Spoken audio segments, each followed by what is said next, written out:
Hey guys, and welcome. I'm so excited to have you here. We are just going to dive right on in. I'm Amanda Goldman-Petree, your marketing expert and webinar leader for today, and I'm going to be walking you through the step-by-step for how to make money with Facebook advertising. I'll share with you my 5 F's of Facebook advertising so that you can actually make money in your business on the platform.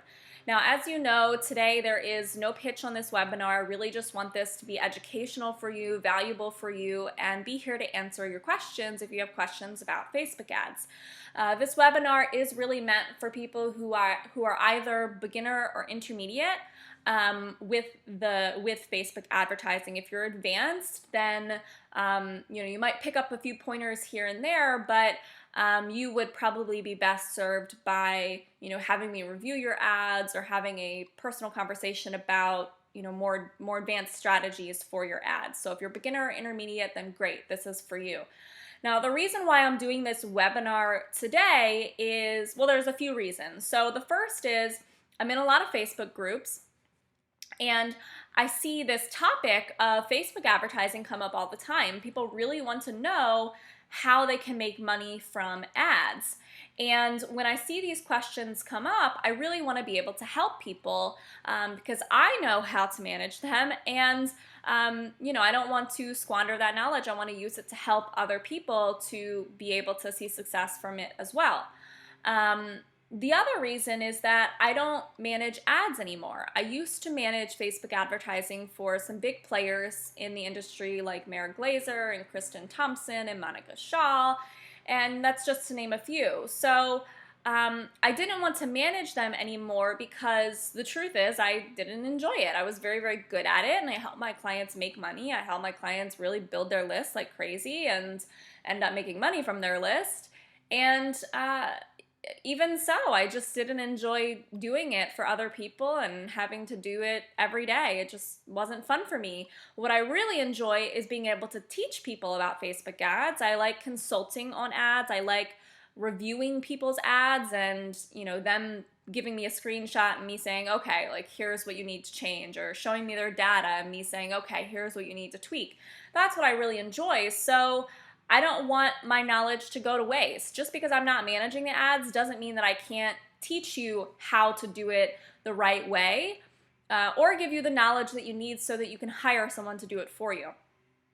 And the last reason that I'm doing this today is kind of going off of that because I see a lot of Facebook advertising managers who are talking about how they're getting their clients page likes, how they're getting their clients more page engagement or traffic to their website, and it really drives me crazy because even some well-known Facebook advertising managers just focus on engagement and page likes, not on actual return on investment or ROI, and not on actually how much money they're making their clients. And that really bothers me because your job as a Facebook advertising manager should really be to make your client money. They should be putting money into the ads and then not only making that money back, but making more than that from the ads. So the purpose of this is, if you're a Facebook advertising manager, to help you to better serve your clients,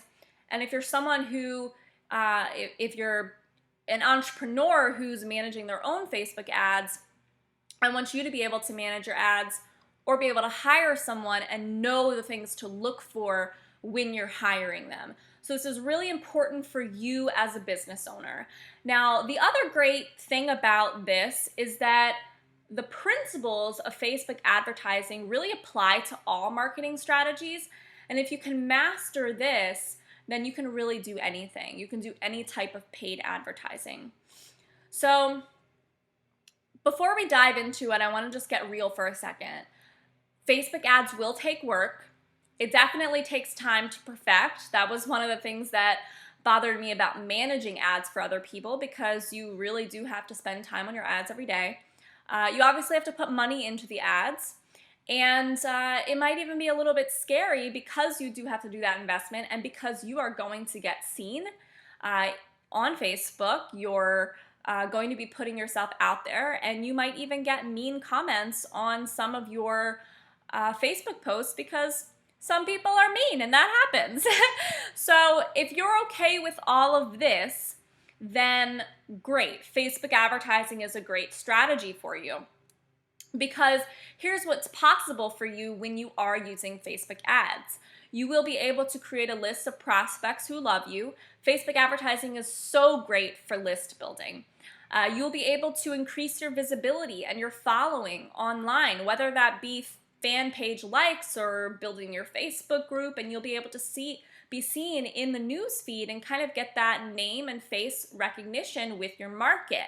I have a picture in the background here of my Facebook group back, when I started the group, and I've been able to grow it very quickly because I'm very visible on Facebook, and I've used some Facebook advertising to grow it as well. You will be able to make money. So that's the big benefit of all of this with Facebook ads. Ideally, you want to be making a return on the investment into your Facebook ads. The other things that you'll be able to do with Facebook advertising that some people don't always think of is you will be able to test your offers. So by sending ads out to your market with different offers, you can actually split test different offers to see which ones resonate best with your market. So if you have free gift A and free gift B, by doing Facebook ads to both of them, you'll be able to see which one they really want, which one's juiciest for your ideal clients, which is very helpful information for you to know. And you'll be able to learn a lot about your market. Obviously, you'll be able to see what type of offers they want, but you will also be able to split test, what genders react best to your offers, what interests people have who do like your offers, where people are located when they're clicking on your offers. And so you can get to know a lot of information about your market that you may not have known before. And the best part about Facebook advertising is that you can use it whether you're new or established, and you can even use it if you don't have an email list at all. If you do have an email list, then you have more options with your Facebook ads, but even if you're brand spanking new, as long as you are willing to invest money into the ads, willing to invest your time each day managing the ads, then you can definitely get started using Facebook ads right away. So before we dive in, I just want to quickly talk a little bit about who I am and what my experience with Facebook advertising has been. That way you know why I'm teaching this today. I won't spend too long on this because I really do want to get into the material, and you'll get to know me throughout this presentation. You'll get to know me in the Facebook group, and you'll get to know me on my mailing list as well, because I'll be sending my newsletter to you after the webinar.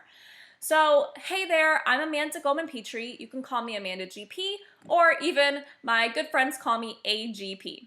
I am most well known in this industry for how I reached my first 10K month within 4 months of starting my first business at the age of 22. I generated over $150,000 in 4 months in my second business at the age of 23. So I'm known for building great businesses very quickly. I've been featured on CBS, NBC, ABC, Fox, Small Business Trendsetters, Wall Street Select, and so on and so forth, many more media channels as well. I'm a certified money, marketing, and soul coach, and I really believe that you should be in business not just to create financial freedom, but also to create happiness. And that's really what I want your business to do for you, which is why Facebook advertising is so great, because once you get good at it, it creates passive income for you, and it really alleviates the stress of having to market your business. So by reducing that stress, you're able to be happier in your business, and of course, you're making money in the process. So Facebook ads really gets you to reach both of those goals that I have for you. My experience with Facebook ads is that I used to manage Facebook ads for some big players in the game. Like I said, Mary Glazer, Monica Shaw, Kristen Thompson, Sage Levine. I could go on, and I am known for being able to turn $700 in Facebook advertising into $100,000 in revenue from those Facebook ads. I'll share with you what funnel it was that I used to do that. That was a campaign that I managed for my client, Sage Levine. And many of my clients have seen success in the funnels that we have set up or in the ads that I have managed for them in that same way. The truth is that you can make money with Facebook ads, and if you think that you can't, then you are probably wrong, and you just need to listen to this presentation so that you can figure it out, okay? So let's dive into it, because I really want you to be able to leave here 100% confident in your ability to do these ads. So first, let me share with you the big picture, how this all works, and then I'll dive into each step individually. So first, you want to start with, these are the 5 F's of Facebook advertising, by the way. So the first is you want to start with your fundamentals. You know, what is Facebook advertising and why do you want to use it? Then once you understand the fundamentals, you want to focus in on what your objectives are and who you're marketing to. So you want to know your ideal clients, and you want to know what you are offering them in the ads. Once you have that focus, then you have to do some first steps before you're able to set up your ads. That's usually the landing page, the images, the copy, the things that you just need before you can even do anything with the ads. And then once you have that in place, you can fire away and set up those ads. Once you've set them up and they're live and people are seeing them and they're opting in, then you'll have to do some finishing touches, because you will need to tweak your ads, you'll need to track them, you'll need to look at data and be managing them on a day-to-day basis so that you can tweak them to perfection and make your funnel a success. So these are the 5 F's of Facebook advertising. That's kind of the overview. Let's dive into each of them right now so you can understand what they're all about. So first, fundamentals. You already know what Facebook is. Obviously, you wouldn't be here today if you didn't. Facebook is a really well-known social platform. It has over 1.5 billion people on it, and Facebook advertising is a very popular way to market your business online. The official definition that I guess we give it is Facebook advertising is a search engine platform that Facebook created, which allows marketers to search through Facebook's user database to find people who fit a particular customer profile so that we can send them to offers and turn them into leads, clients, and sales. So it's a search engine platform, just like Google, where you can find your ideal clients and put offers in front of them so that you can make money from them. So that's really what Facebook advertising is for. It's driving traffic to your offers. And then why use Facebook advertising? Now this is kind of a controversial question to answer, because there's really 2 ways of thought.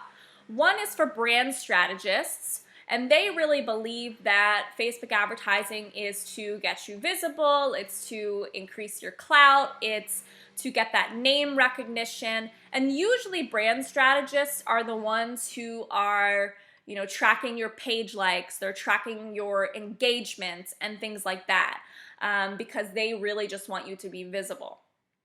My way of thought is in the direct marketing category, where I really believe that Facebook advertising is meant to make you money, to generate you leads, and to get you a return on your investment. I also believe that when you use Facebook advertising as a direct marketer with that purpose of making money, you will end up also getting the benefits of brand strategy. So when you're making money, you will inevitably end up getting more likes on your page, and you will inevitably end up getting more engagement on your page. So you get the benefits of the brand strategist category, but you also make money. So for me, it makes way more sense to set up your ads in the way that a direct response marketer would, rather than in the way that a brand strategist would. So if you're hiring someone who is going to manage your Facebook ads for you, I recommend asking them, why do they feel like you should use Facebook ads? And see, do they fall into the brand strategist category or the direct response marketing category? And if they fall into the brand strategist, then you might want to look elsewhere. I love branding people, but sometimes they miss the mark when it comes to marketing. Not always, but a lot of times. So just keep an eye out for that, okay? then why not use organic traffic? So, okay, that's what Facebook ads are. Why should we use them when there's this free option? You can use Facebook fan pages or you can use Facebook groups. That's a big question that a lot of people have about ads. And the truth is, you did used to be able to get results using Facebook fan pages, and Facebook groups obviously are great. A lot of people have great success with them. However, only about 8 to 10% of your fans on your fan page will actually see your posts. So a lot has changed. More people have joined Facebook. Facebook ads are more popular. Facebook has changed their algorithm and is kind of hurting organic reach. And so you can't get as much out of your fan pages as you used to. You could have thousands of people on your fan pages, and only a few people will even see your posts. So that's definitely why you don't want to use fan pages. When it comes to Facebook groups are great. I love them, obviously. I'm obsessed with them. However, you do have to build the group for a long time and then do a launch to it later on in order to make money from it. So Facebook ads is a faster route to making money, and it's easier to track. So that's generally why you want to use Facebook ads, for fast and trackable results. Now that you kind of understand what Facebook ads are all about, there are some other fundamental pieces that you need to understand, which are: what's the difference between the ads manager and the power editor?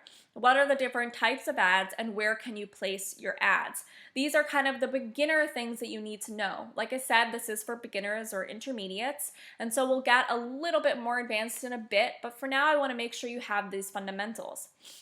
All right, so let's take a look first at Ads Manager versus Power Editor.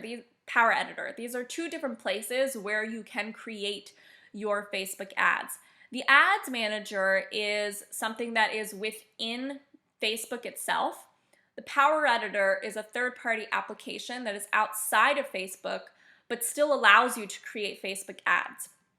So to get into the Ads Manager, you first have to log into your Facebook, and then you go over onto the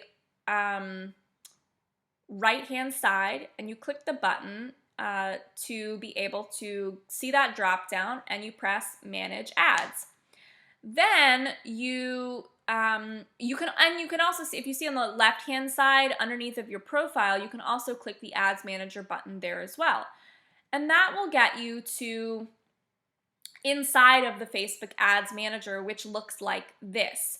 You have your ads will be listed in this panel, and then on the left-hand side, you have a few different tabs that you can use. There's campaigns, which I'm in right now, and you can actually see the campaigns. There's pages, which will just list any pages that you have in your business. Reports, where you can see data from the ads. Audience insights, where you can learn more about the people who you're marketing to, which is kind of cool. Settings is obviously your settings for your ads manager. Billing is, for setting up the credit card that they will charge your ad spend to. Conversion tracking is for setting up tracking so that you can actually see which ads are converting leads and sales. I'll talk about that in a bit. And then Power Editor is that other method, that third-party application to be able to set up ads. I'll show you that in a second. Account history is where you can go and you can actually see everything that you've done in your account. And audiences is where you can see any custom audiences that you've uploaded or any audience groups that you've saved. And I'll talk about that in a bit as well. So this is the Ads Manager. This is what most people use to set up their ads. I personally use the Power Editor because there's more functionality, there's more things that you can do, and there's more flexibility in terms of the character limit for the ads as well. So if you click the button on the left-hand side to get to Power Editor, you get sent here. And this is what the Power Editor looks like. You have to be in Google Chrome in order to see it. So if you go into your Ads Manager and you're like, oh, where is that button? It's because you might not be in Chrome. You can also get to it by visiting facebook.com/ads/manage/Power Editor. And that will get you into the Power Editor as well. Now you'll see at the top there's two buttons, download to Power Editor and upload changes. That's because this is a third-party application, which means that technically if you create anything in here, it doesn't automatically get sent to Facebook. So if you create something here and you don't tell Facebook to create it, then you just created it for no reason. So what you have to do is first, every time you visit Power Editor, you click download to Power Editor, and that gives Power Editor all of your account information, all of your page information, any of your posts that you've created in your page. It gives it all that information. And then once you're done setting up all of your campaigns, you press the button Upload Changes. And that tells Facebook what you just created in Power Editor. So those two buttons are basically allowing for Power Editor and Facebook to communicate with each other. Okay, so that's a little bit about the Ads Manager versus the Power Editor. The next thing I'd love for you to understand are what are the different types of ads. So when you get into the Power Editor, again, this is what it'll look like, and you are beginning to create your ads. You'll press the button Create Campaign on the left-hand side, and once you press that button, something like this will pop up, and you'll see there's a list there of objectives, and these are basically the different types of ads that you can create. You can create ads with the objective of getting people just to your website. You can create ads with the objective of getting people to, buy, getting them to opt in, just increasing engagement, increasing likes, getting video views. So there's a lot of different objectives for the ads. You can see the whole list here. You can go into the Power Editor and see it for yourself. Now, I personally am almost always using website conversions. That's because I want to convert people from these ads into leads or sales. And so I'm going to be using a tracking pixel to be able to track how many conversions I'm getting per ad. Again, I'm a direct response marketer, so that conversion is what matters. For people who are brand strategists, you'll notice that if they're managing your ads, they might use page post engagement, or they might use page likes, or they might use clicks to website, or even video views. But because I believe the ads should have the purpose of making money or building your email list, I want you to be using website conversion, okay? Makes sense? So that's types of ads. The placement of the ads is the very last fundamental piece that it's important for you to understand before we get into all of this. So once you go into the Power Editor and you've created your campaign, you'll get into an ad set, which, and I'll explain this setup in a bit, so don't worry. But you'll see something called placement. And there's 4 different placements that you see here: mobile newsfeed, audience network, desktop newsfeed, desktop right column. And this basically is just describing the different places that your ads are seen. And I'm typically only ever using mobile newsfeed and desktop newsfeed, which shows up in this middle column where you see this sponsored ad from Sidekick by HubSpot. That's a newsfeed ad. And so a desktop newsfeed ad is basically, it's in that position and you're seeing it on, your computer or your laptop. A mobile newsfeed ad would be that it's in this position, but you're looking at it through your phone.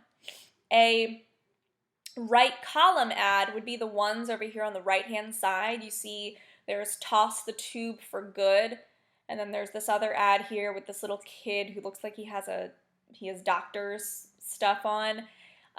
Those are right column ads. Typically, those have a much lower click-through rate and therefore are not as effective. So I really like to stick to the news feed ads. I recommend mobile news feed and desktop news feed.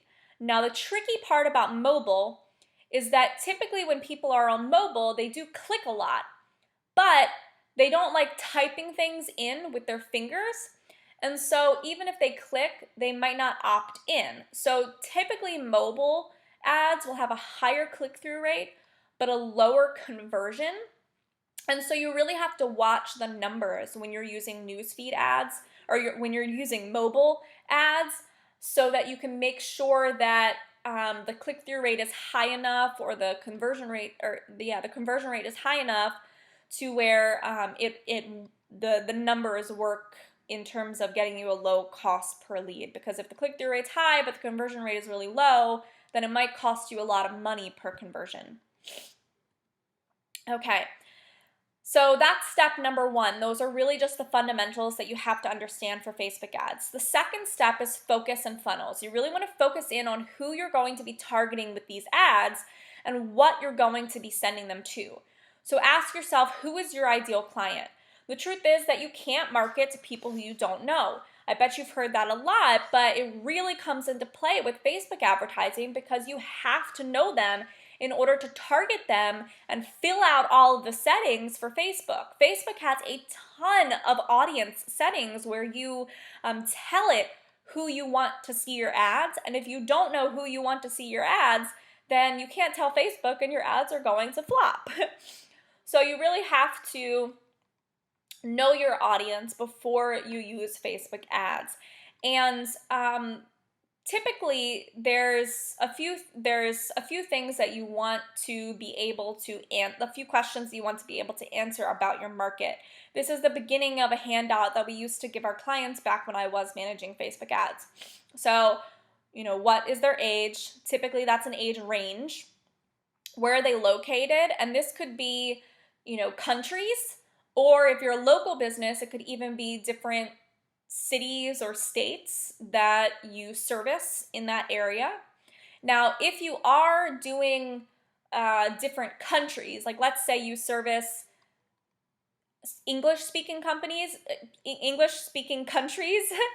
and that might mean the United Kingdom, it might mean Australia, it might mean Canada, it might mean the United States.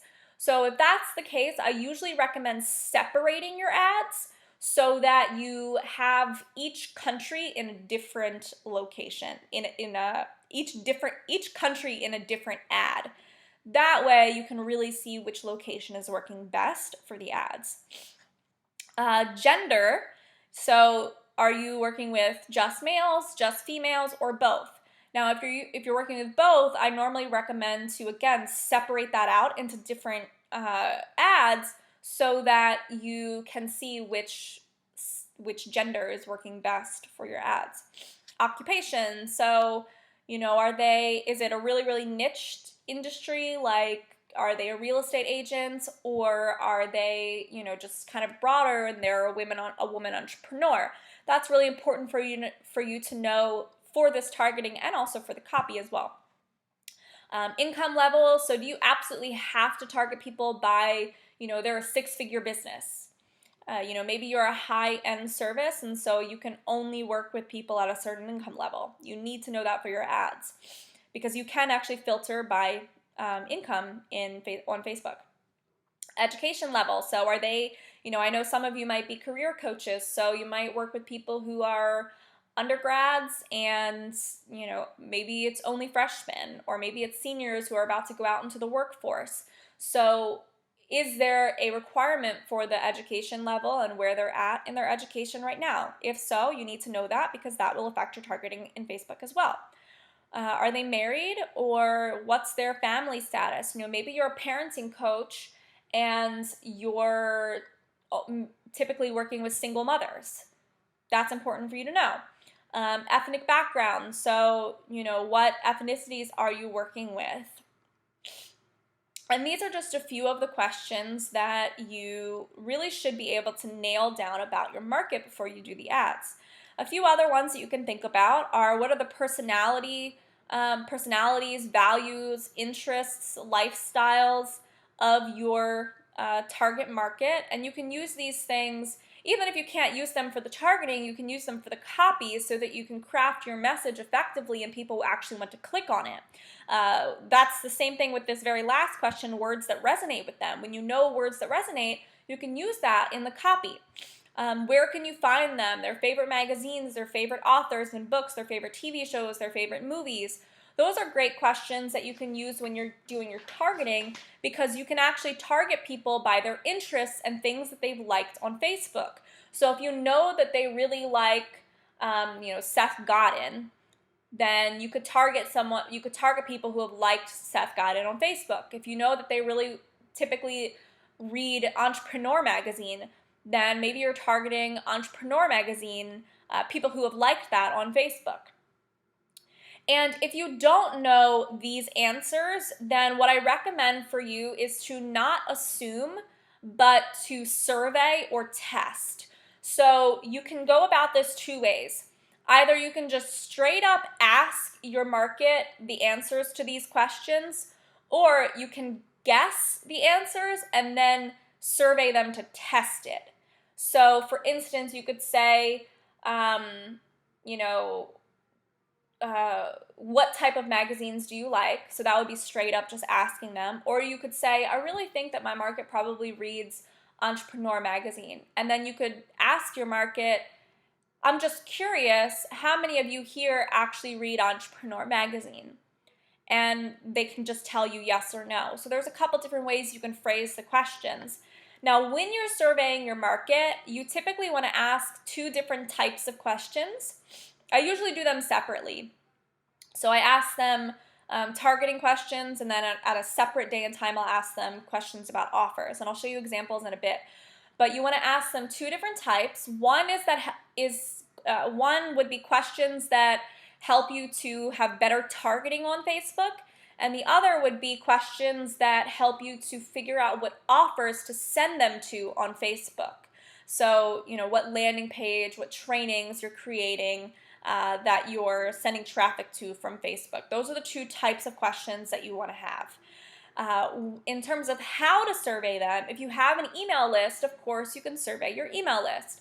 If you don't have an email list, then you could, but you do have like people in mind who you feel are your ideal clients, or you have friends in the industry who are your ideal clients, you could ask them to fill out a survey.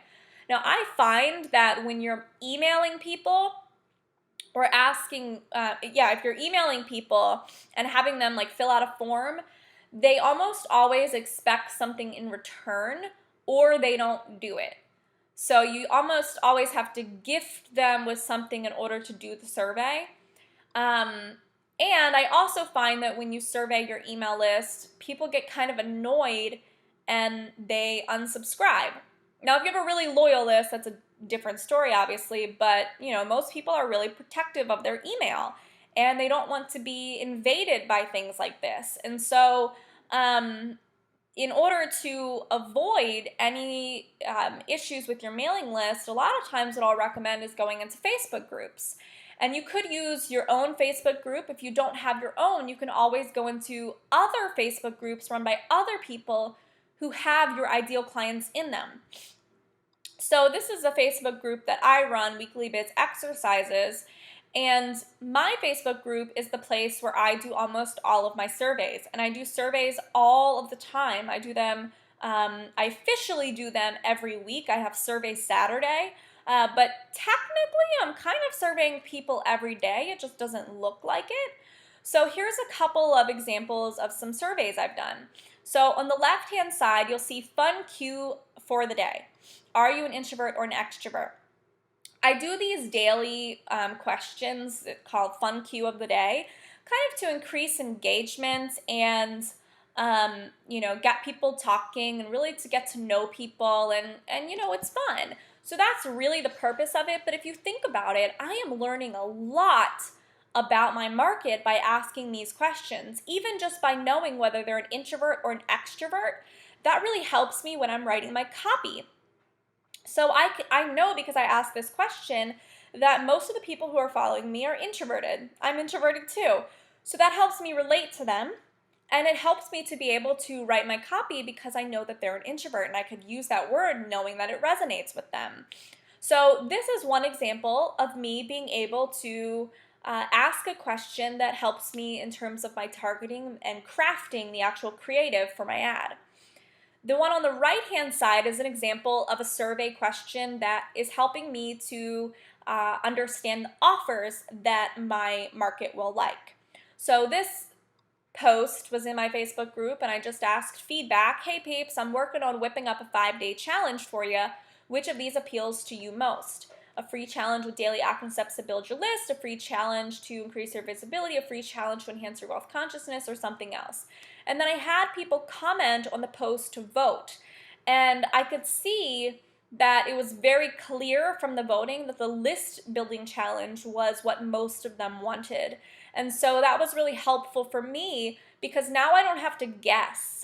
I was really torn between visibility and building your list. And so now I don't have to be torn. I know that most people wanted help building their list. And I know that that's going to be a juicy offer for them, and that's something that they want.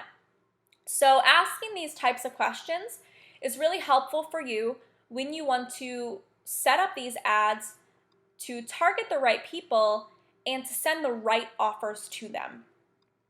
Let's take a look at how this comes into play when it comes to Facebook ads. So going back to the Power Editor, there is a section. I'll show you when this actually happens later on in this training. I'll actually walk you through setting up an ad. But there's a section where you actually have to choose the people who see your ad. And you can see that there's a lot of settings here.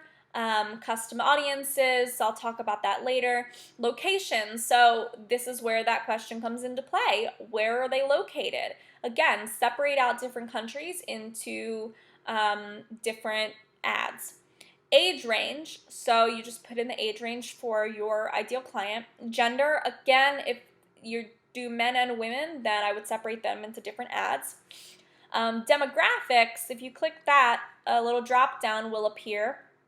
And you can target people by, where they work, what their financial situation is, what their ethnicity is, if they're a parent or if they're a mom, not just any parent, but they're an actual mom. So that might be great for parenting coaches as well. If you're a relationship coach, then you might want to target people by their relationship status. So there's a lot of demographics there that you can target people by as well.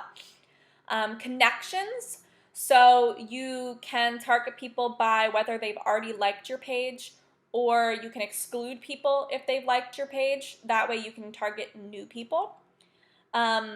Languages, I'm typically not filtering by languages because if people haven't designated that language, then it doesn't go to them. So, I don't want to say language English because people haven't written in Facebook that they speak English, then it's not going to go to them. I could just leave it blank and it'll go to everyone. Interests, this is when you're targeting people based on the likes that they have on Facebook, pages that they've actually shown interest in. So Marie Forleo would be one example. A lot of people who follow me also follow Marie Forleo, and they love her and they like her page, and so that might be a good person or page for me to target, is anyone who has liked Marie Forleo online. So you can think about that in terms of the thought leaders who people in your niches might be following. You can also target based on the pages for magazines or pages for tools or even just general terms that people have liked. So just taking me, for example, I might have interests based on Marie Forleo and Tony Robbins, and then I might target people based on liking Entrepreneur Magazine and Inc. 500 magazine, and then I might target people based on just they like social media marketing or they like direct marketing, and then I might target people based on liking things like Infusionsoft and Unbounce and Optimized Press or something like that. And typically, what you want to do is you want to separate out the interests into those different categories and then put the different categories in a different ad. So I don't want to mix, thought leaders with just general terms, and I don't want to mix general terms with tools. They're very different things, and so you want them in different ads. Now, once you've dwindled it down to a couple that really work, maybe you bring them back into one ad and see how it works. But definitely to start, you want them in separate ads because they're very, very different targeting. Then it's behaviors.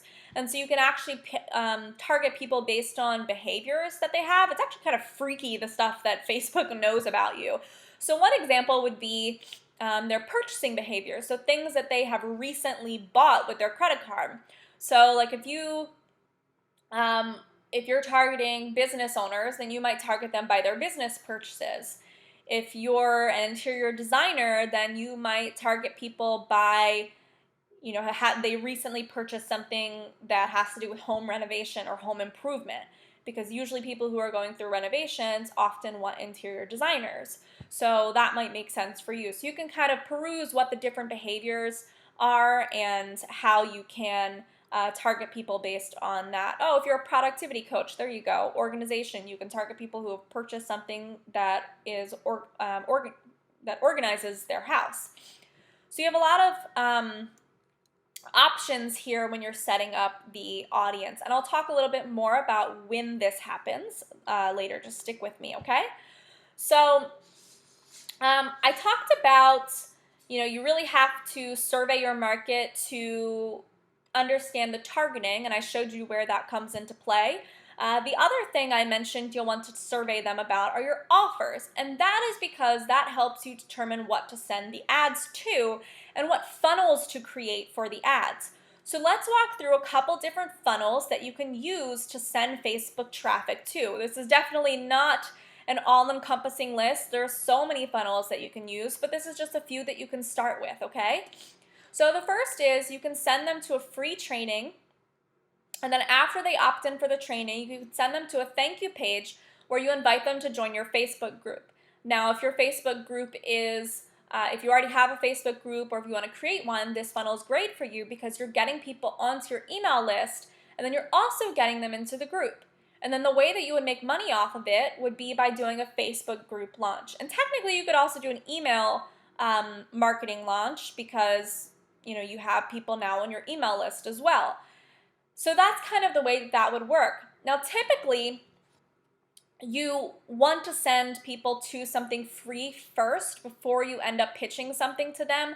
That's a general rule of thumb. You will notice that there are some people who break this rule and send traffic to like a $1 offer or a $7 offer.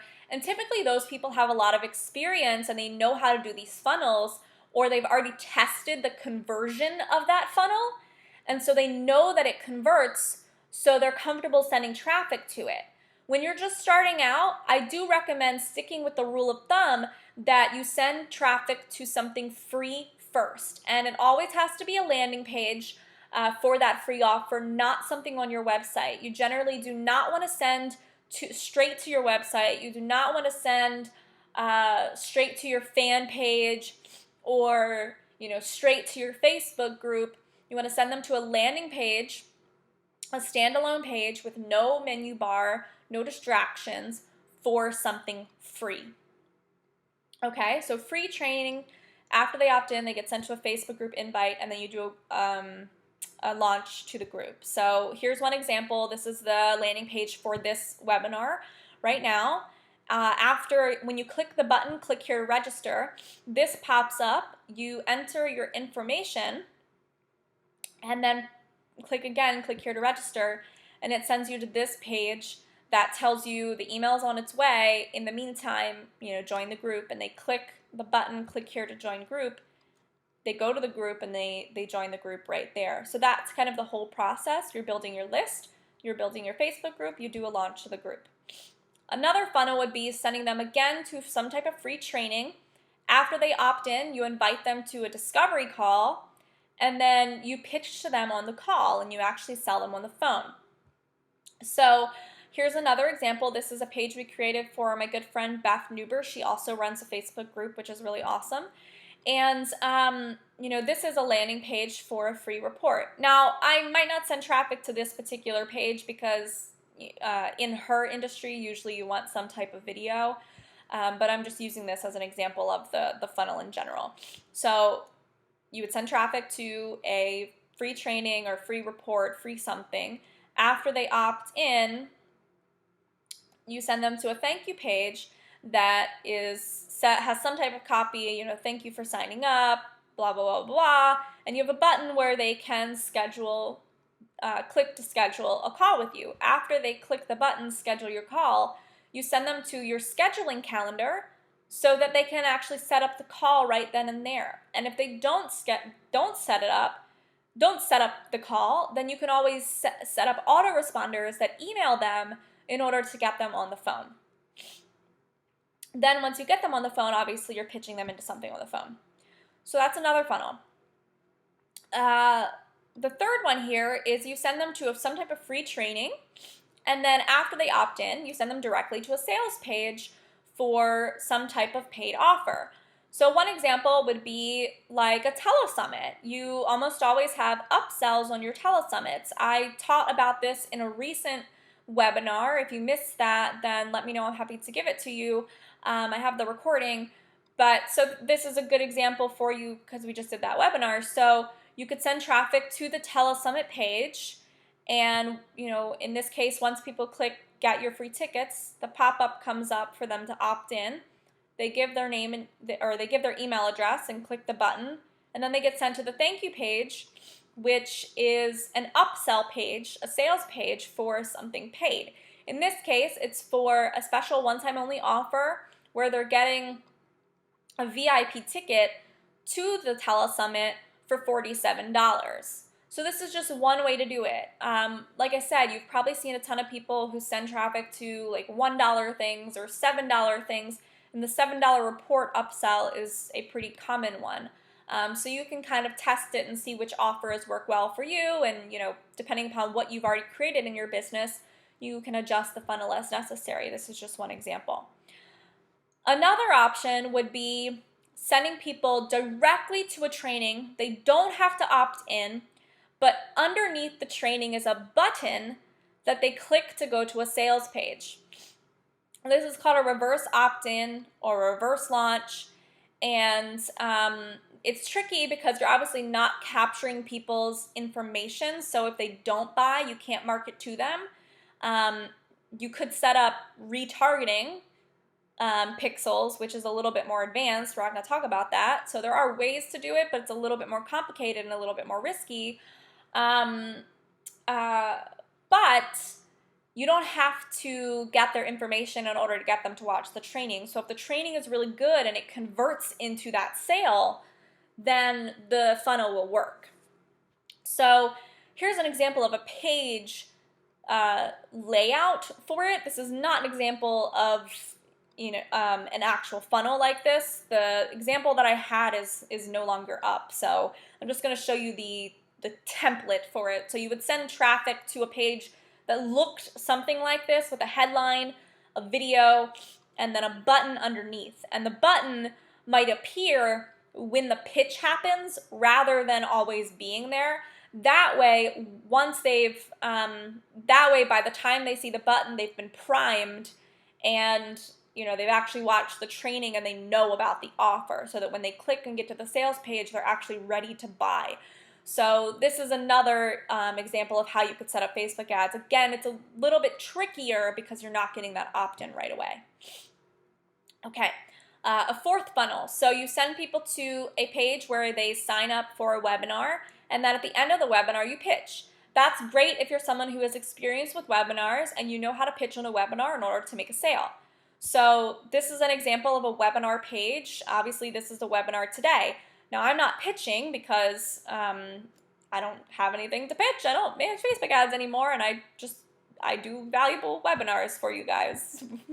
That's just how I am. But you could send traffic to a page like this, and then on the webinar, pitch. And there you go. If you track the sales from the webinar, then you can track the sales from Facebook ads and determine your return on investment. Discovery calls. So you can also use ads to generate discovery calls. You can send traffic directly to a discovery call page, and then either after they opt in, you send them to a paid offer, kind of like in that other funnel, or you can just pitch them right on the phone. Now, understand that this funnel is going to have a higher cost per lead than any of the other ones we've just described, because in these other ones, they're getting sent to free trainings. there's, nothing really that is required of them. So let me go back to this. These will all have the lowest cost per lead because they can watch these trainings whenever they want. They can use these trainings whenever they want. So it's very low barrier for them. It's very low work for them. So these will have the lowest cost per lead. A webinar will have the next highest because they generally have to be available on a set day and time. And if they're not, then they're not going to opt in. Then after that, a discovery call will be the next highest because they actually have to get on the phone with you. And that's a lot of work as well. And it's a little bit nerve-wracking if they don't know you. And then the last one, the free ticket to a live event, I'll talk about that in a second, that will be the highest cost per lead. So I organize these by how much they will cost you. However, if you actually get people onto the phone and you convert on the phone, like for instance, 90% of the people who I talk to, I'm turning into a paying client. So for me, it's worth it for me to pay for the discovery call sessions because I almost always convert on the phone, and so I end up making money from the funnel. This is how I did. This is how I did all of my funnels when I started my first virtual assistant business, and even in my second virtual assistant business, because we always sell people on the phone. This was the funnel that we always used. But like I said, you really have to nail those discovery calls first. And so here's an example of a discovery call page that we send traffic to. It's actually a much longer page than this, but since my business partner and I just decided to part ways so that we could focus on our actual passions, this page is now down, so you can only see some of it. But basically, it's a headline at the top, a video on the left, an opt-in on the right, and then there's blocks of copy. So, like, why should you hire us? Who are we? And then in between each of those blocks of copy are additional opt-ins. We're asking people for their name, email, and phone number. That way, if they opt in but don't schedule with us, we can still call them on their phone number. And then the final one is this free ticket to a live event. This was the funnel that we used to turn $700 into $100,000 for our client Sage Levine. So the way that it worked is that we sent Facebook ads to a landing page, which isn't up anymore, or else I'd show you. But you would send traffic to that landing page to give people free tickets to a live event. And normally the tickets are paid tickets. Now, what a lot of people do is they send Facebook ad traffic to an event page, and the event is a paid event, and that just doesn't work. I mean, ticket cost per lead is already very high because you have to limit by locals, and then you also have to limit the locals by people who actually like what you're interested in, and then those people have to actually be available on that day and time, and they have to have a way to get there. So there is a lot of hoops that they have to go through in order to get to that event. So the cost per lead is much higher. So you want to take one barrier out, don't have them pay for it, give them a free ticket, and just assume that not everyone will show up. So when we did this, we sent Facebook ad traffic to a page where they were able to get free tickets. They opted in for it. And we got 100 people who did that, or it might have been over 100. It might have been like 150, and then 50 people showed up. And then of those 50 people, 10 people purchased a 10K package.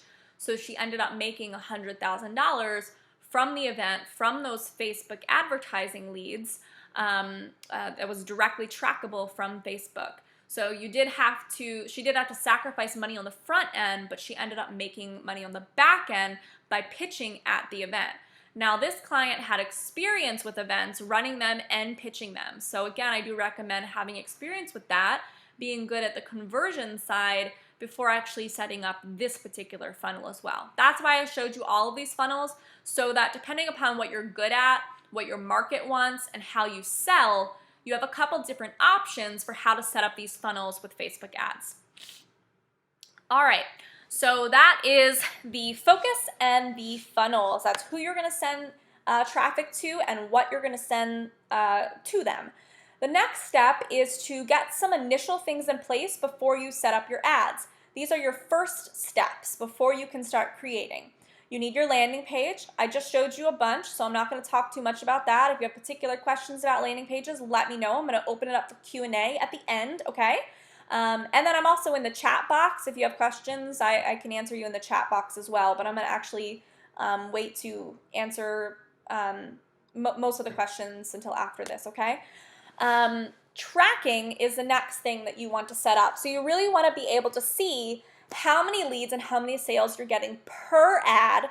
That way you know which ads are working and what's working with those ads. So within the ads manager, on the left-hand side, again, with all those tabs that you can click, you'll want to click the conversion tracking tab.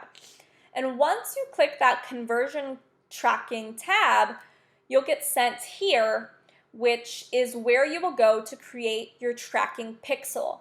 This pixel is what Facebook uses to measure your ads performance and be able to tell if people are opting in or buying from your funnel.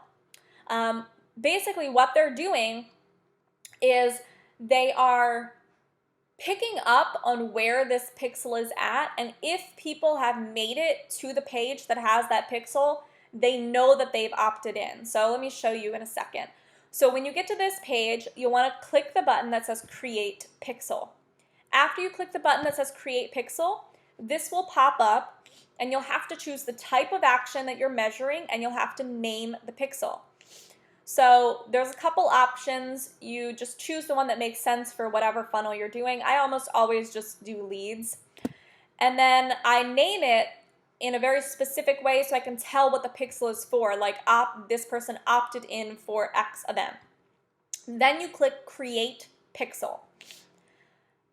This little thing will appear, this little pop-up will appear, and you can either view the pixel or you can email it to someone. If you know how to set up code on your website, then you can view it and you can do it yourself. If you don't and you need someone to do it for you, like your website developer, then you should email it to them. So let's assume you click the button View Pixel Code. This is what will show. You'll actually be able to see the code for this pixel. And then you can copy and paste it into the header of the thank you page. So this is really important because a lot of people get this wrong. They put the pixel code on the wrong page and the conversion tracking is just like wonky and crazy. You have to put it on the thank you page or the upsell page, whatever page they get sent to directly after they opt in or buy. Because what that means is if they made it to that page, the only way they could have made it is by opting in. So you know if they made it to that page, they opted in. That's what it tells Facebook.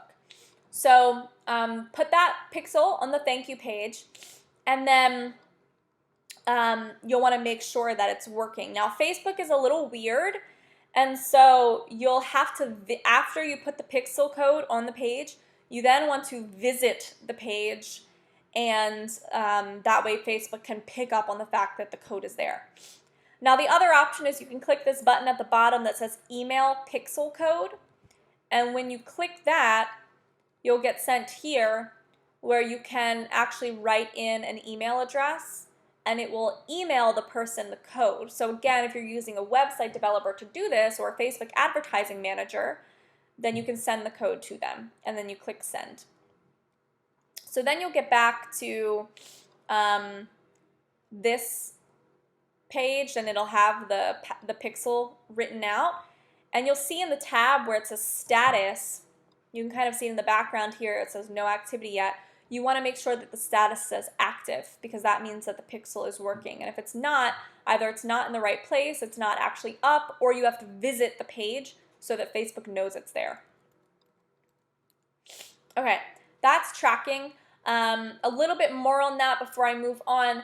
I typically am setting up a couple different ways of tracking because even though I just showed you how to do Facebook's conversion tracking, they actually sometimes get wonky and don't work properly.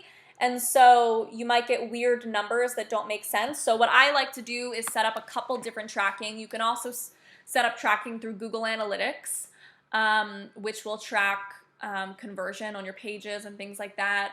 You can use affiliate tracking links, like if you have Infusionsoft or if you have WordPress affiliate, there's a few different ways you can do it. You can generate links for each ad. And that way you can track per ad how many leads and sales you're getting. And then finally, you want some way to track your the conversion on your sales page. So you're not just tracking things on the ads, you're also tracking things on the pages. And when it comes to the landing pages, you're almost always either using Google Analytics, or depending upon how you have the page set up, the page might be able to track it itself. So I use Lead Pages, and Lead Pages has conversion tracking for their pages, so I don't have to set up anything. Lead Pages does it for me. Okay, so that's tracking. If you have questions about tracking, let me know. Ad images. That's the next thing that you need to get set up before you actually create your ads. So here's a couple of images that I used when I first started using Facebook ads. You can see that these are really plain. They didn't put a lot of work into it. One is small, one is big. That's really the only difference. It's just a picture of me. And these were the images that I used to get some of my very first clients. In fact, one of my coaching clients right now used to be a client in my virtual assistant business who was one of the very first clients who I got years ago from a Facebook advertising funnel, from my first Facebook advertising funnel that I set up. And it was using these images. A lot of people look at ads like this and the images that are used. These are not ones I created. These are ones I saw in my mobile newsfeed, and I took screenshots of them because I keep a swipe file of ads that I see that I like, and I really like these images. And this is what a lot of people see in their news feeds, and they think that your images have to be really, really nice and really professional. And, you know, they should be professional, but they don't have to be complicated. So that's kind of the lesson in this is, you know, you can have something simple like this. Don't stop yourself from using Facebook ads because you think it has to be perfect. Just get started, and eventually you'll get better and better and better at it. After I did Facebook advertising for a while, I stepped it up a little, and you know, I'm not very graphically inclined. I usually get people to do my graphics for me. So here is an example of other ads that I did later on once my branding got refined, and you know, I changed my colors and I got new headshots done for myself. And you'll see that I have two different versions of these images. They're pretty much exactly the same, except they have different copy. And so that's another important lesson here is that when you're setting up your images or when you're creating your images, you usually want to create a couple different variations. And you can have variations in different ways. Like you could have the same exact image, but maybe the colors are different. Or in my case, you can have two different images, but the copy is different. And you do it this way so that you can split test it and see which one works better and which one your market resonates with. So that's one lesson through these images. The other is you'll notice that the colors in the ads are consistent with the colors of my branding, and it was consistent with the colors in the page I was sending them to. So consistency is very important. If you send people from an ad to a landing page that looks completely different, they're gonna feel like they weren't taken to the right place, and it's less likely that they will opt in. So again, have that consistency between your ad and the landing page, and then also make sure that you have some variables in your images that you're split testing, such as colors or copy. Another thing to consider with your images is what other headshots can you put in there so that you can increase the perceived value of the offer or create additional name recognition. So here's an example of one that we ran for a little mini telesummit for a client.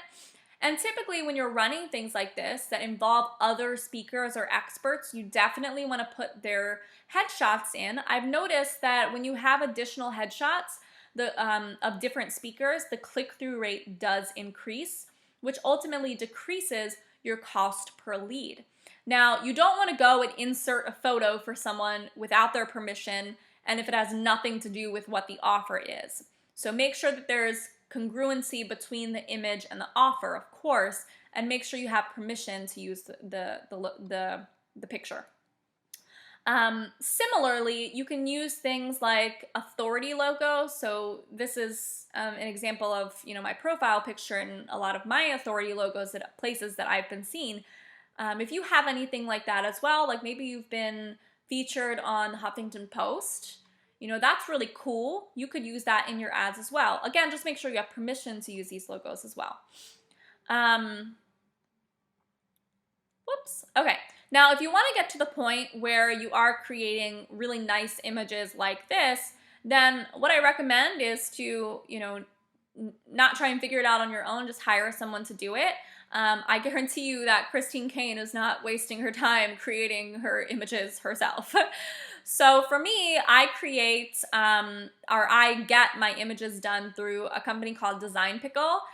They have really great pricing. Right now, it's $195 a month for unlimited graphics. There are some limitations, of course. They don't do logos, they don't do landing pages, they don't do websites, but pretty much everything else they do.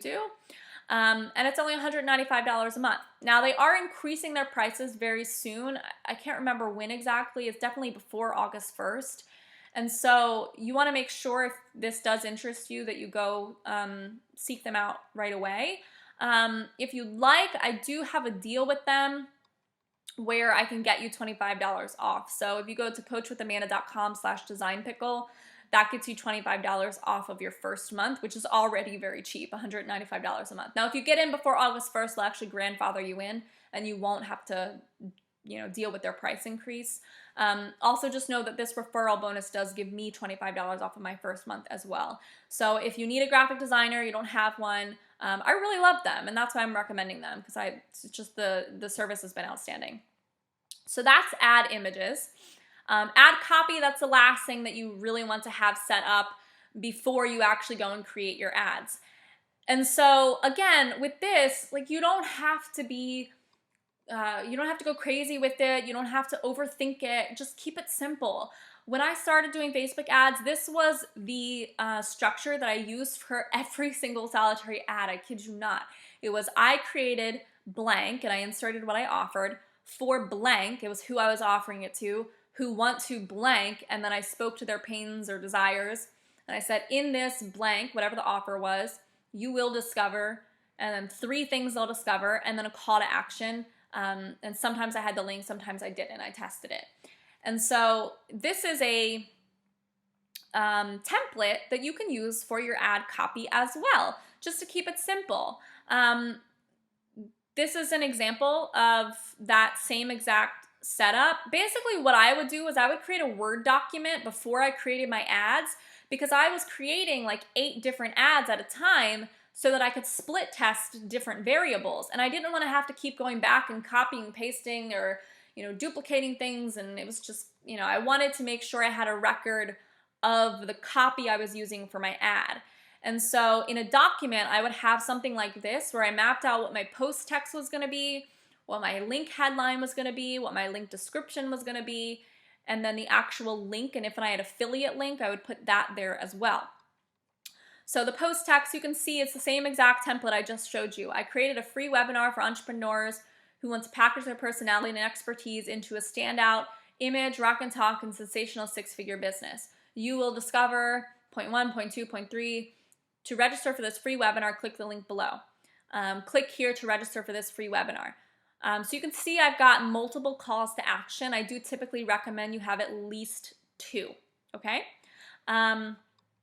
So create this document and map out what your ad copy is going to be. Here's another example. So you can see these examples are very similar. The difference is that I took out the points, point 1, 2, and 3, and I just shortened it up. So you have kind of like with images where you want to split test things like different copy and different colors. Copy is the same exact way. You can split test long copy versus short copy. You can split test this template versus maybe telling a story with calls to action throughout the story. So you have options and flexibility in the copy as well. So this is an example of a split test for long copy versus short copy. And here's another example of how that all looks together. So this is the actual ad copy, same exact template. I created this for this, who want to this. You will discover point 1, point 2, point 3. Just click below to access the webinar. Then the link headline says click here to access the free webinar. So it's 2 calls to action. It's in that same template. So you can see that template really works, and it makes it really easy. You don't have to think about it. You can just get that template up and out. Again, you could split test it with shorter copy or even tell a story. My recommendation is really just to start somewhere, just decide what image you want, just decide what copy you want, and just start. And then when you accumulate the data, you'll be able to see what's working, what's not, and you can test from there. All right, so now you kind of see everything that you need to have in place before you set up the ads. Let's go and set up an ad. First step is you go into the Facebook Advertising Manager, and then you click the button on the left to go to Power Editor. You'll come to here, which is the Power Editor. I showed you it before. And you'll want to click the button that says Create Campaign. You see it on the left-hand side there. When you click to create campaign, you'll see a pop-up like this. And you'll have to go through each of these steps to create your campaign, your ad set, and your ad. Your campaign, so basically the way that it works is your ad is within your ad set, and your ad set is within your campaign. So it's 3 levels. Your campaign really just describes your objective. Your ad set really just describes who you're sending the ads to and how they're being seen. And then your ad is the creative. It's where you actually, say what your copy is and what your image is. So each one has a different purpose. So when I'm creating the campaign, I usually give it a name that is really descriptive, like copy 1, image 1, targeting interests, and then the name of the offer. That way, when I'm split testing, I can really clearly see what I'm split testing and which variable is the variable that I changed. That way I can see which variable is working and which one isn't. It's just very organized. So that's how I do the name. The objective is, we talked about that before, those are the different types of ads you can do. And if you remember, I mentioned I almost always do website conversion. Then when you create your ad set, I usually copy and paste the name just for consistency and again to keep it organized and just visually it's really easy for me to see what's going on. If you've already created the pixel, you can use your pixel. If not, you can just create it in the same way I already showed you how to do. Then you create your ad, and again, I copy and paste the name. Press the button Create, and you'll get sent to something like this. This is where you can set a spending limit for your campaign overall, because you can add different ad sets to the campaign, and so you can always set a spending limit for the overall campaign. If you do, something like this will pop up, and you can put a spending limit on it that is at least $100 at the time of this recording. Then from here, you want to click the button on the left that is underneath of the campaign, where it has 4 little squares and it says the number 4. You'll click that, and that will take you to the ad set. So look on the left-hand side, you'll see that's highlighted. When I'm on campaigns, the one above it is highlighted. So you can look over there to see where you're at in the process of setting up these ads. So this is highlighted on the left here because I'm on the campaign. This is highlighted on the left here because I'm in the ad set. When you're in the ad set, again, you can set your conversion pixel and you can set your budget. You do have a couple options with your budget, so you can do a daily budget or you can do a lifetime budget. A lifetime budget just means that over the time that this ad set is active, this is the most that the ad set can use. A daily budget means this is the most it can use each day. I typically recommend that you have a $10 per day budget per ad. That way the ads have enough ad spend to be able to generate enough data for you to make decisions about how to manage, tweak, edit your ads. So $10 a day per ad at minimum.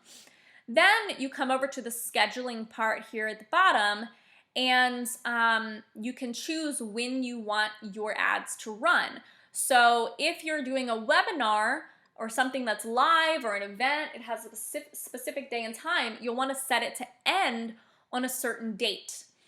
If not, and it's just a regular old campaign, it's just something that's evergreen, you can set it to be ongoing. And then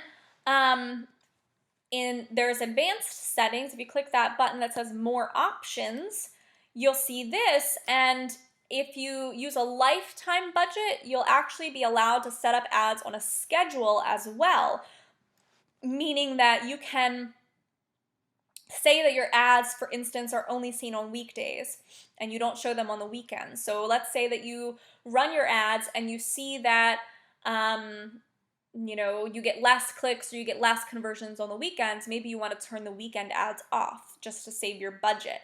And so if you have a lifetime budget set, you are able to do that in the ad scheduling here. Scrolling down a little bit more here in the ad set, you will see a section here for audience. And we already talked about this a little bit, but this is where it comes into play. So you're in the ad set and you click that button, Edit Audience. When you click the button, Edit Audience, this pop-up will appear. And I showed you how to use all of these settings already, except for custom audiences. So let's talk about that. A custom audience is really an audience that you've either saved or uploaded. So it goes back to when you're in the Power Editor, you'll see at the top there are different menus. There's Manage Ads, Audiences, Image Library, Reporting, Page Posts, and Tools. So when you get there, you can click the tab Audiences, and you'll see something like this. This is where you can create a custom audience or a lookalike audience. And once you create this, it'll populate in the custom audiences section here when you're creating your audience for the ad set. So let's say that you are creating a custom audience. You'll get here, you'll click the button, Create a Custom Audience, and this pop-up will appear. You can create an audience based on a list that you upload, based on people who have visited your site, or activity from like an app or game or something like that.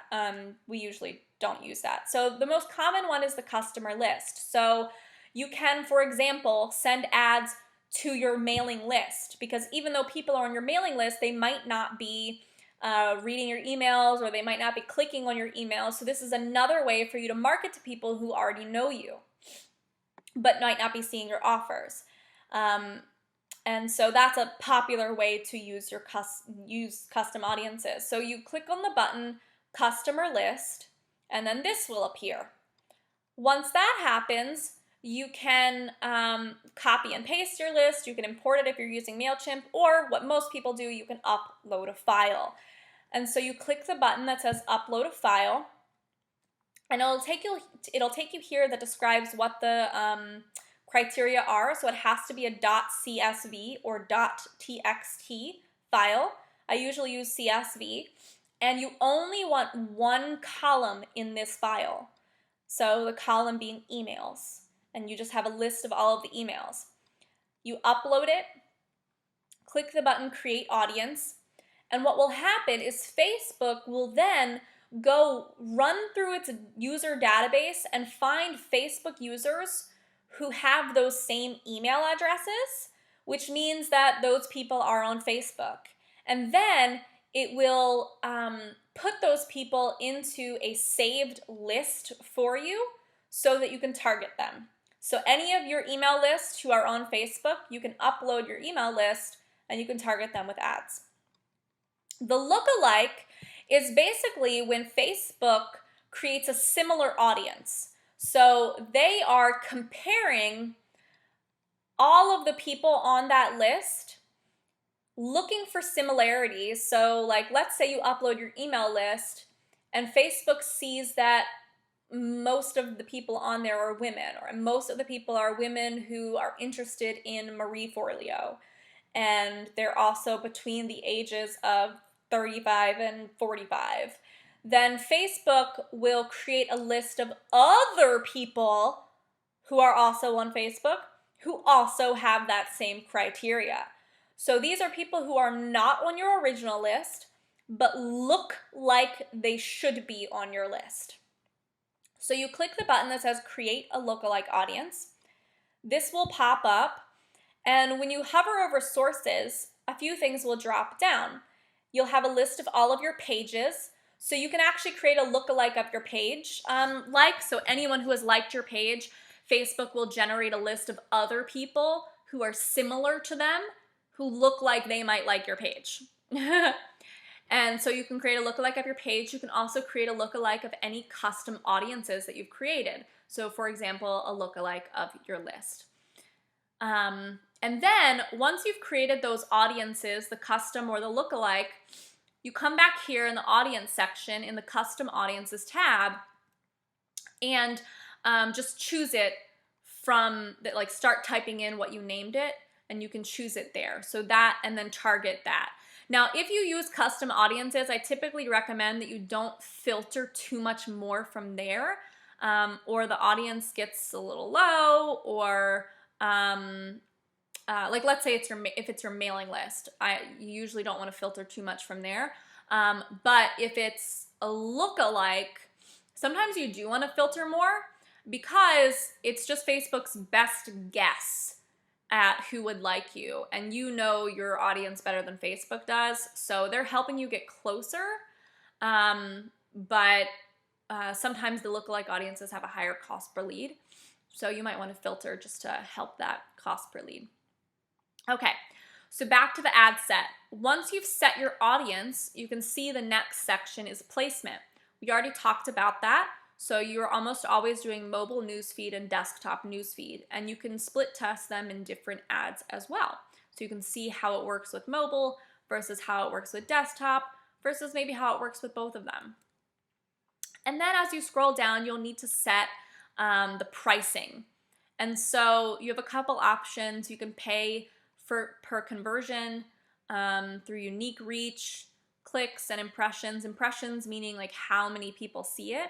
Clicks being, how many people actually click on it.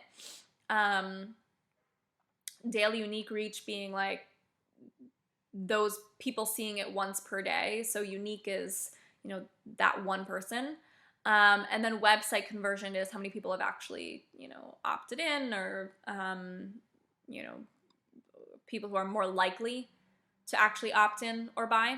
I actually usually use clicks for this one just because it's what I'm used to doing and what's worked well for me. And so I'll use clicks, and then I'll bid. So what I usually do is I set it a little bit above what the suggested bid is. That way I can make sure that I'm getting seen right away, and I'm going to be able to gather enough data right away to see what's working. And then I'll slowly lower it as I get that data. Usually when I lower it, I'm only lowering it by like 2 cents or so, because if you do it too low, then you'll never find, if you do it too much, then you won't be able to find that sticking point. So, if you lower it too much, then, you might lose out on the bid, and your ad won't get seen, and so the people won't click on it. So what I like to do is start it out a little bit higher than the suggested bid, see what happens, and then lower it 2 cents from there. Okay. Once you have your ad set, this is all the settings for the ad set, you'll go to the next little section on the left-hand side, which is the ad creative. You're actually setting up the ad. And the first step is you have to choose the fan page that the ad will be associated with. You have to do that. So if you don't have a fan page yet, then you should create one. Now, the reason why I say you have to have a fan page is because I usually use newsfeed ads. If you're not using newsfeed, then you don't need a fan page, but it's what I recommend. So set up a fan page if you don't, and then choose from the drop down your fan page.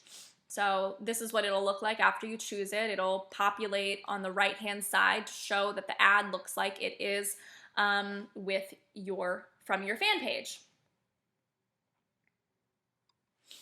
Then as you're scrolling down, you will see the option to actually create your ad. You can do create ad or you can use existing post. Creating an ad is a custom one that you're creating right now that didn't exist before, and you're creating it just for the purpose of this ad. An existing post is something that you've previously posted on your fan page, and you just want to send additional traffic to it. I almost always am just creating a new ad. So basically what you want to do is you just want to walk through all of these settings here, put in the website URL, the display URL, text, and headline in these sections. And the way that I'm doing that is just by going back to that document that I created with all of my ad copy and then just copying and pasting it in there. So, you can see this is, I wrote in there, this is where the post text goes. So going back, here's the post text. I'm going to copy and paste that there. This is the headline. So that link headline, I'll just copy that and paste it there. The newsfeed description, this is a description. I'm going to copy it from here and paste it in there. That's why I have that document, because it just makes it really easy for me.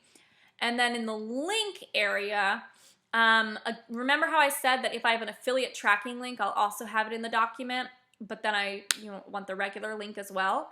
And so the website URL would be the affiliate tracking link, but the display URL would be the regular link, because it just looks better. Like normally people don't like seeing the affiliate tracking link in there. The display URL just determines what it looks like. You'll see on the right-hand side, it says coachwithamanda.com instead of that Infusionsoft random link that I put there.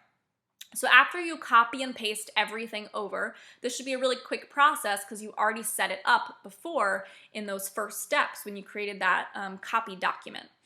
Then you want to associate the image. So again, this should be quick because you already created the images. You just upload them to this ad. You can technically use a video as well. If you're going to do that, I would split test video versus something else versus an image. So you upload that image that you already created, and then you can also choose to do a call to action. So when you click that, a couple options will appear. No button, which is just that it looks like this. There's no button. Or there's a button like book now, download, learn more, shop now, sign up, watch more. And you'll see on the right-hand side that button, this download button, appears there on the ad now.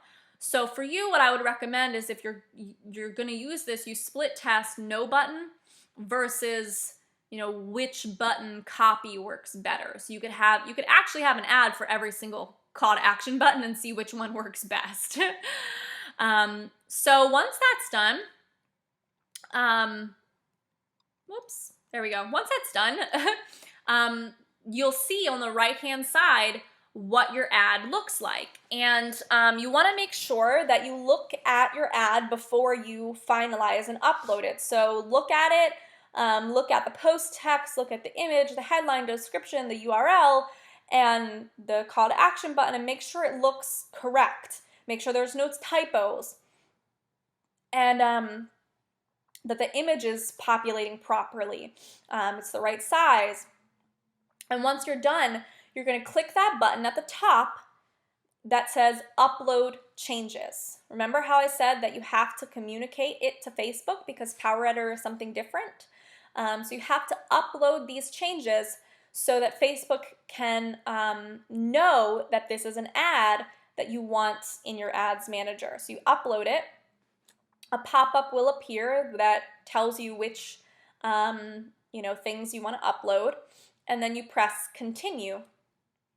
Then what you want to do is go back into your ads manager and make sure that your ads appear there, because if they don't, then it didn't work. Once you upload it, it should appear in your ads manager and it should say that it's in review. Sometimes it can take just a couple hours to get your ads approved, especially if there's nothing wrong with them. But it can actually take up to 2 days to get your ads approved. Sometimes Facebook is really weird about it. So don't freak out if they don't get approved right away. Just be patient and wait. Sometimes it can take a while. And if they're disapproved, don't worry. Just go and just read the email, figure out why it was disapproved. If you're not sure, just post in the group and ask me, and I'm happy to help. And you just recreate or edit the ad, upload it again, and it gets reviewed again, and eventually it gets approved. You want to be careful that you don't get too many things disapproved, so really make sure that you know the rules. Really make sure that if you see that you keep getting disapproved for a certain reason, that you stop doing whatever it is that's getting you disapproved, because if you get disapproved too much, they can shut off your ads account and you won't be able to use ads anymore. So you do have to be careful, okay? All right, so that's actually setting up the ad. And then finally, once the ads are up, you want to do some finishing touches to make sure that you can track what's going on and be able to tweak in order to make it the most successful. So let's talk about reporting first, because what you'll want to do is actually, once the ads are set up, you'll want to track the data and do some reports so you can see what's going on. So you'll go back into the ads manager, and on the left-hand side, on the tab that says Reports, you will click the button Reports, and it'll take you here. When you get here, you have a few options for things that you can do. So the first is on the right-hand side, you can choose the date range for the ads that you want to see or the data that you want to see. Like, do you only want to see data for today? Do you want to see it for the last 90 days? I'm typically looking at it overall, so for like the lifetime of the campaign. Most campaigns die after 3 months, and you have to like change it around and trick people into thinking it's a different offer, or like go to completely different targeting. So most of the time you can filter by last 3 months, and that's probably the lifetime of your campaign. And then I'm also usually looking at like the last 7 days, so that I can see overall how it did, and then also recently how it's doing.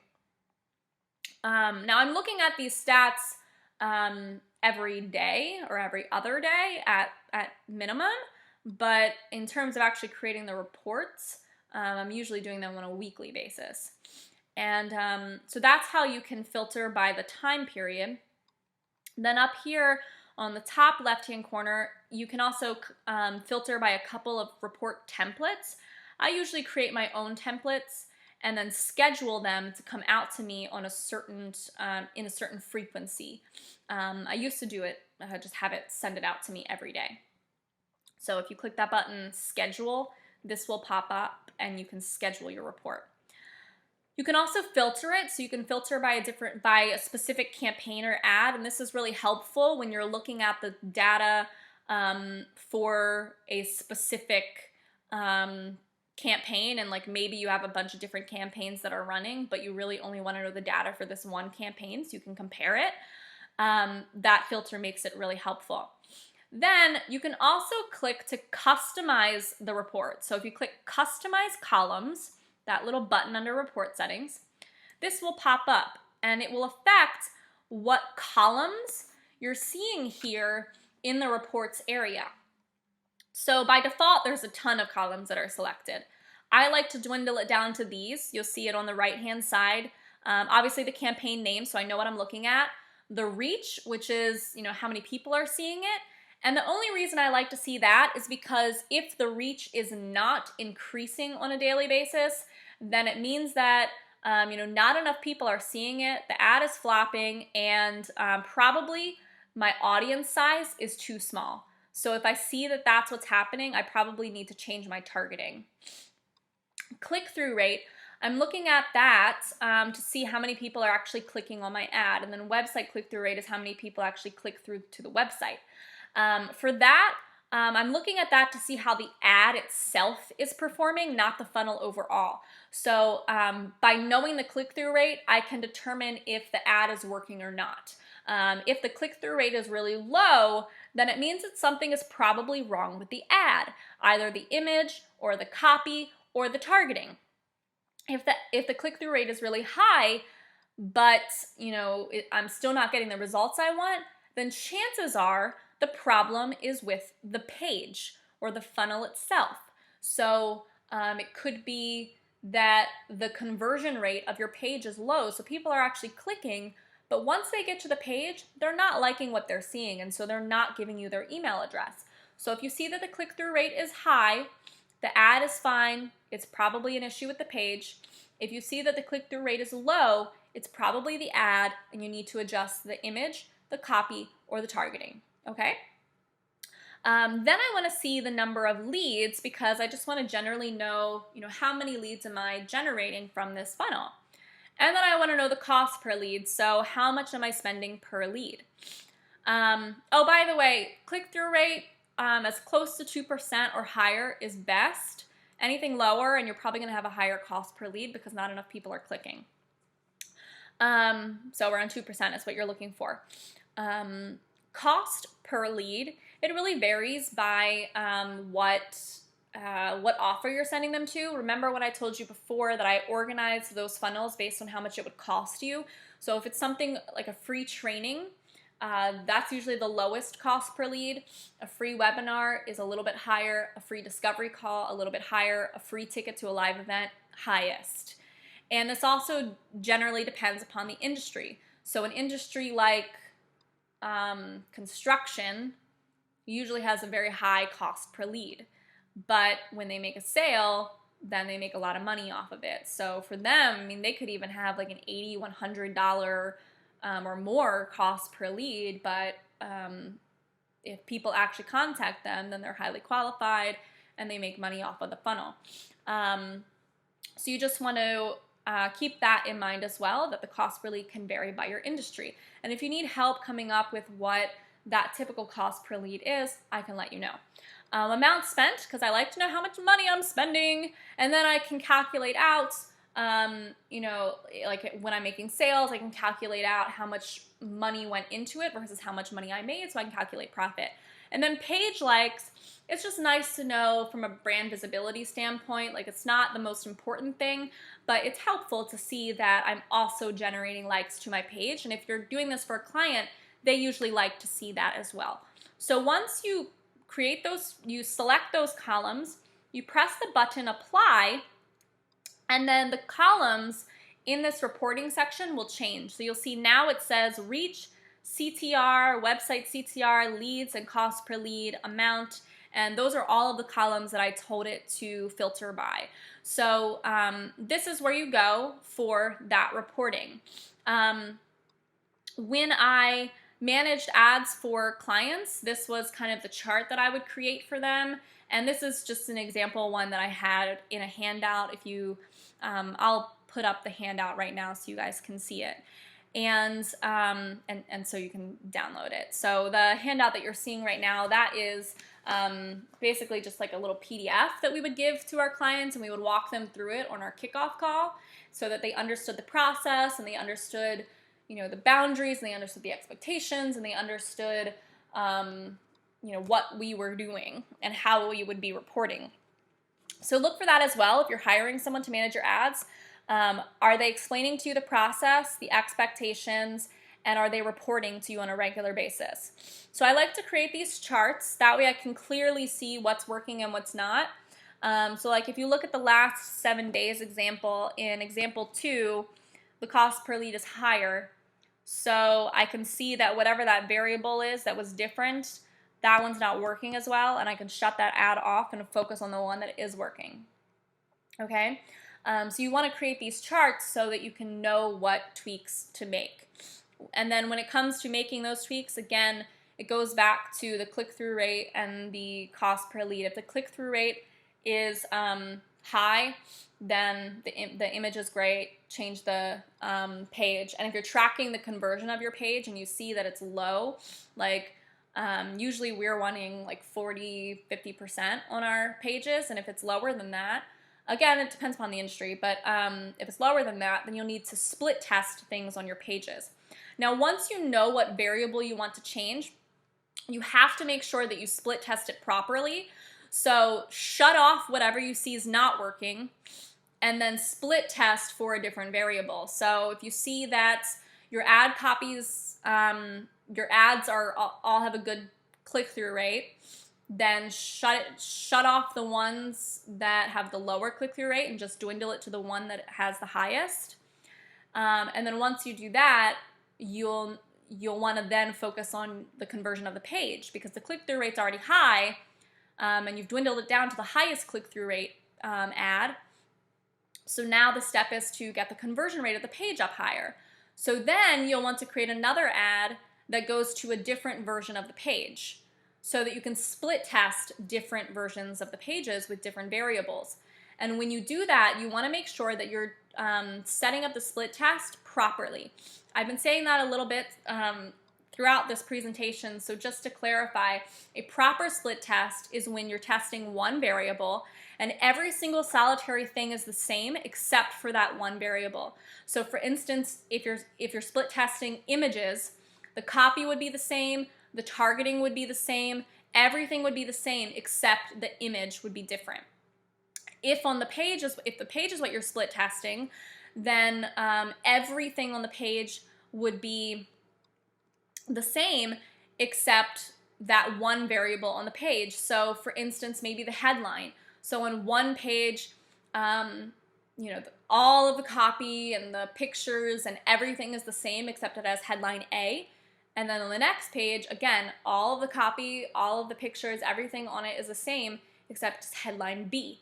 And so that's a proper split test, because then when you get the data and you see that one is doing better than the other, you know that it's that variable that is the reason why it's doing better. Does that make sense? If you have questions about split testing, just let me know.